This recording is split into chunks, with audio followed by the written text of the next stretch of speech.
Bro, if you've ever tried to be consistent, but it doesn't stick more than a day, then this is the video for you. You've clicked on the right video. I'll explain to you every single little minute detail that I can see on the book Atomic Habits. The book has 5 different parts to it. First we have the fundamentals, which is just like an introduction to the theme. And then we have 4 others, which are like laws. Like example, there's 4 other parts, which is the first, the second, the third, and the 4th law. Now I'm going to divide this video of reviewing and explaining the book, but I'll do it in a series of videos. I'll do it in 5 different videos. If you want to see this, click the subscribe button.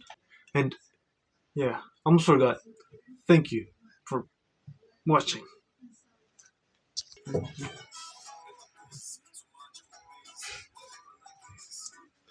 So we have the fundamentals, which are, as the name says, the fundamentals to understand the more complex rules within the system that the Atomic Habits gives you. So the main thing you need to know is, in this chapter we talk about like around 4 things. The first one being that a 1% increase in performance, not that, a 1% betterment every day for a year will not give you 365% betterment. Instead, it will give you 3,700% betterment at the end of the year. It's a huge difference. Like one would expect it to be a line, right? But no, that's not even close. It's more like doing this. Like the more you do a 1% increase, the more it just goes to the fucking moon. But this can also be a double-edged sword, which means that yes, you can do good habits and they will help you, but the bad habits will also have the same effect, which if you do them repeatedly, they will become much, much worse. Or no, because think about it. If you take a 5, let's take 5, number 5, if you 1% decrease it, the first time it'll be a bigger chunk out of the number eliminated. It's still 1%, yes, but it's a bigger compared to the next one, because 1% of a little bit less than 4 and a little bit less than 5, it's less than 1% of 5, isn't it? Oh, so the better you get, also the worse that bad habits will become. That's weird. Well, it's not weird, it makes sense, but I didn't know that. This chapter also tells you to stop focusing on the goals and try to focus on the systems that get you to the goal. Instead of focusing on you getting $1,000, you should be focusing on how you get $1,000. If you want $1,000 and you try to make it with YouTube and doing videos and shorts, whatever you want, it will not really work because you're focusing on the dollars. Like, you will not go through the process of doing 1,000 videos first to learn how to do them,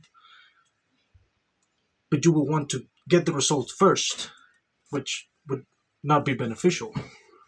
You want to go through the process of doing 1,000 videos and get better, and then you would be able to have the level enough, to have enough level to get money. Also, goals have a few problems. For example, the losers and the winners have the same goals. An athlete wants to win the race, right? But every athlete, the ones that lose and the ones that win, all of them had the same goal of winning, didn't they? But one just won. If you're looking at the score, or if you're preoccupied all the time about getting that $1,000 or looking at the score on the race, you won't be able to focus on getting better and actually performing. I'm back. So, you understand that, right? Even if you have the biggest goals ever, if you don't do the things that will get you to the goals, it will not work for absolutely anything. The other problem is that goals are temporary. When you get to the goal, even if it takes you 20 years to get to the goal, like at the end, it's not there. Like it didn't end. Your life did not end on that goal. It keeps on going after it. So now you have nothing to do. Now you have absolutely nothing to do, and you feel like it was for absolutely nothing. Because you already have it. You already have what you wanted from the start. So what now? You don't have anything now. Do you? Huh?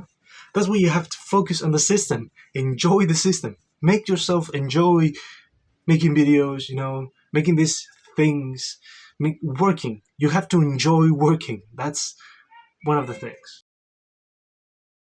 And now we go to the fourth and last thing in our list to do. The nature of success. Often people expect it to be like a one-time thing. You just, bam, get success and then you can do whatever the fuck you want. Not really. Not really. It's not like a one-time thing, something that happens overnight. Nothing like that. No. It's totally different.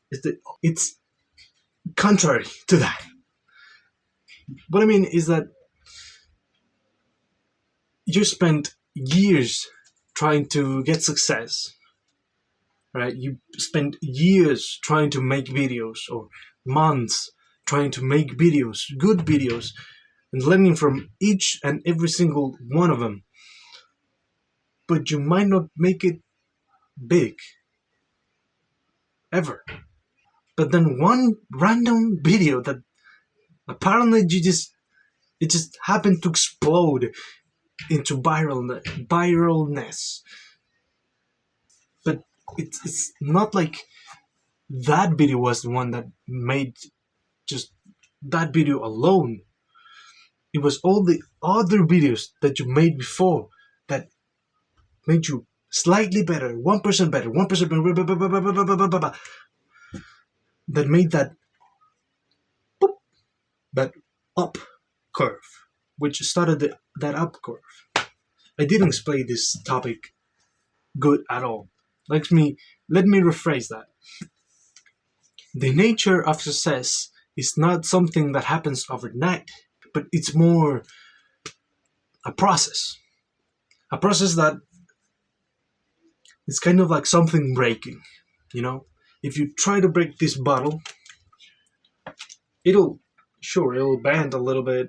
You don't see it. So you put pressure, strength into it, right? But it almost seems like you did nothing. Did you? But look at here. Look at right here. What is that? It's a little crevice, little deformity that me doing this created. Weird. The same happens with success. At first, maybe to the first year, to the first 7 months, nothing seems to be actually happening. You don't seem to be getting better, but it is there. It is there. So, oh my god. I don't know if I'm explaining it good, bro. I feel like I'm just talking nonsense right now. I feel like I'm talking absolute nonsense. Fuck. This second chapter talks about the unexpected relationship between habits and identity.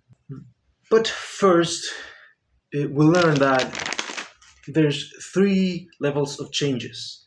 The results, the result change, which would involve or englobe almost every single goal that you would normally set. Getting $1 million or doing a muscle up would be an example of those. Then process change, which involves everything, every action, every habit that you do to get the results we just talked about. And lastly, we have identity change. This level of change is your ego, your feelings about the actions that you do, your ego, how you feel you are, what you think that you are, who you are. That is the level of change.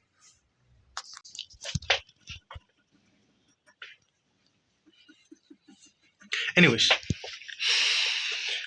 there was when I was still in school, I would not do the essays or work groups, whatever those things in school. I wouldn't do them, most of them.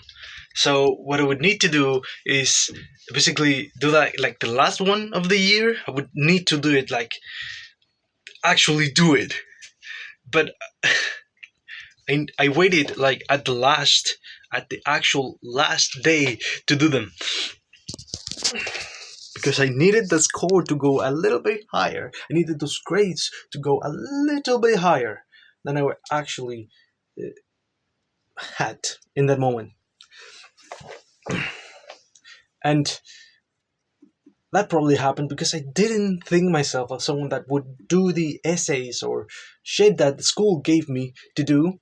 I didn't thought myself as someone that would actually do them.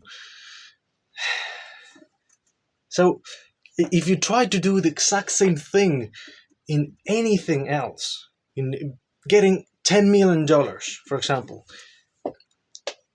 you wouldn't do it like, okay, I need $10 million. What do I do to get $10 million? And then do that. You wouldn't do it because it will eventually stop happening. As it happened with me trying to get a higher grade by doing the work, those essays, right? Like, I would do the essay, the last to barely pass. That's not something you can afford in making a successful business. You can't afford to just barely pass. Plus, you wouldn't even be able to follow through more than like a week working for that business, because guess what? You don't see yourself as someone that would be in that business.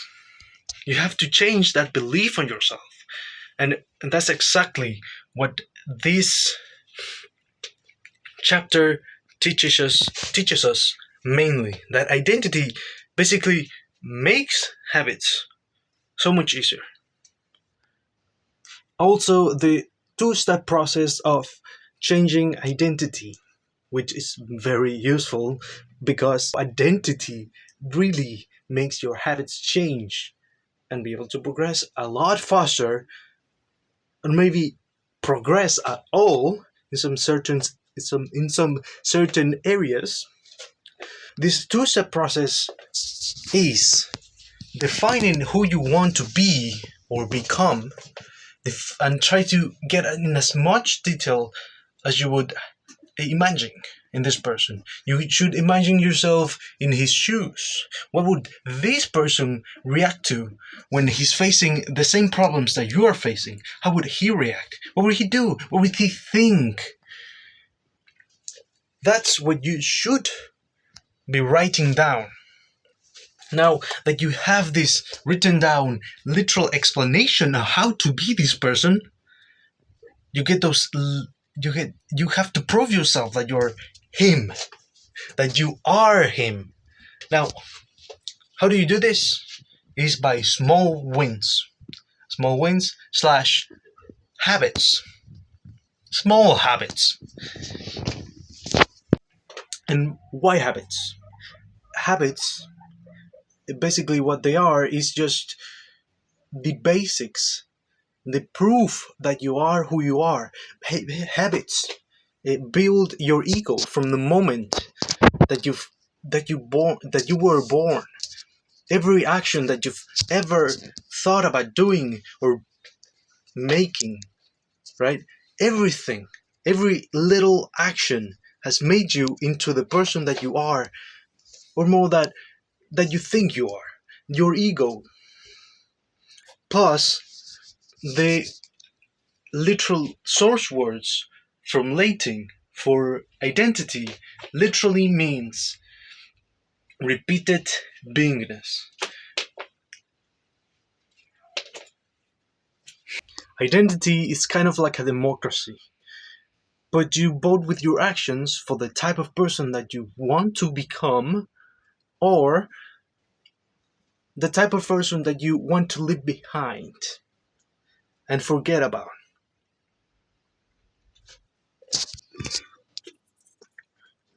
This third chapter talks about how a habit is done and how you can use these steps that a habit has to do to make whatever habit you want or destroy whatever habit you don't want.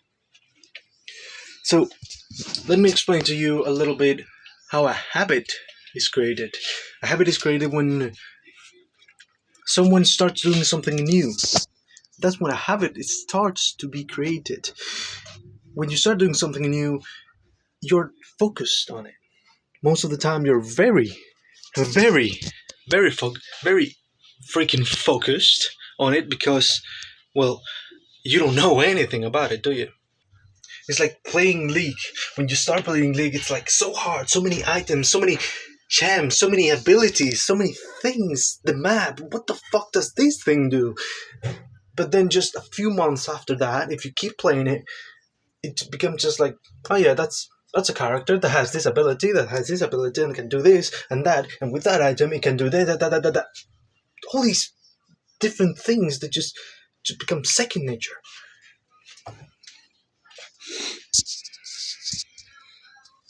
Well, that's a habit. That's how a habit works. At first, it is you basically just trying to find how to deal with things, ultra focused, but then after a while it tries to do them automatically, to not use your brain so they can use your brain for something else. But habits are not just make doing something a lot of times and through a lot of times.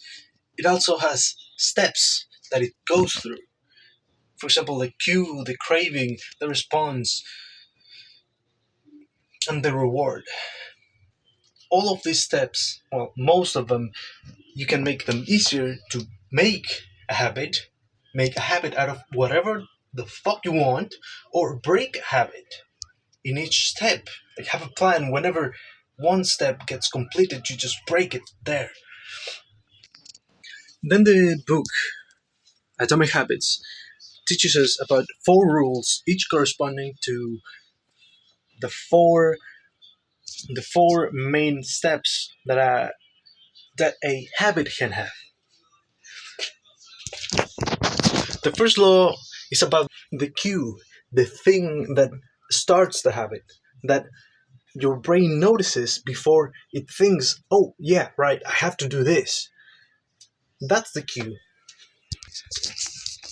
For example, feeling bored and then just getting your phone out instantly to like watch it and get those reels and the dopamine in it. That's a good example. And the law is basically just make it noticeable. Literally impossible to miss. That's the law for the first. If you want to make a habit, then make the cue impossible to miss. The second law is about the craving, the desire, the motivation to get rid of that feeling of being bored. That is the craving. And the law is make it desirable. Let me see this thing again. Just with me. The law is make it attractive. Yeah, I can't explain it too much because the video is getting long. I just know it. I've recorded like 20 or 30 minutes, so I'm just gonna tell you, bro. We'll get into it in its corresponding video. Okay, soon at some point I'll upload a video talking about that law and that law specifically. So wait for it. Bro, I just found the perfect spot to recording right here. God damn it, I don't have to move it around all the time. We're good now. Anyways, so the third law is about the response. Hear me out here. It's when the movement, your brain telling your hand to take. I'm not gripping my balls. Of taking your phone out and clicking on Instagram. That's the response, the movement, the actions that you have to take of that habit. Okay? And the law is make it hard. Okay. Make it easy. If you want to make a habit, make it easy. The easiest as possible. Like it's just moving a little bit. That's it. And if you want to break it, then just make it hard to do. It's pretty self-explanatory.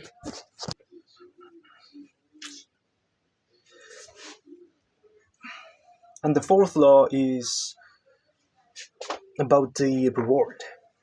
You know, that quick dopamine hit you get when watching those reels, for example. And the law is make it, well, the law is if you want to make it, if you want to make a habit, you have to make it satisfying. Basically, make it meaningful, make it fulfill you in a meaningful way, in a meaningful way. And if you want to break it, then just come on, bro, just make it absolutely horrendous. Like, you should make the reward vomit inducing. And after all these things that we've talked about, we've learned that little changes throughout a lot of times, a little improvements and little downgrades on your ability or whatever, anything, throughout a lot of time, it's really powerful in a good and bad way at the same time. You gotta keep that in mind. Second, we know that habits make your identity, and that identity also makes your habits. So you gotta work on those at the same time, not differentiate between them. They are the same thing, right? And third, we've learned how to make and destroy a habit. Now, I know this is kind of the general things of everything in the book. This is the most general things in all of it. But the book talks a lot more in detail after this. Everything you need to know is only here, but the details, the trips, the tips, and all of that thing, and all of that is probably in there. And if you wanna keep watching it, keep watching this, more in detail, you should probably just subscribe, like, comment that you love to see my face or something. That would be nice. That would be a really nice gesture out of you. And yeah, see ya, bro.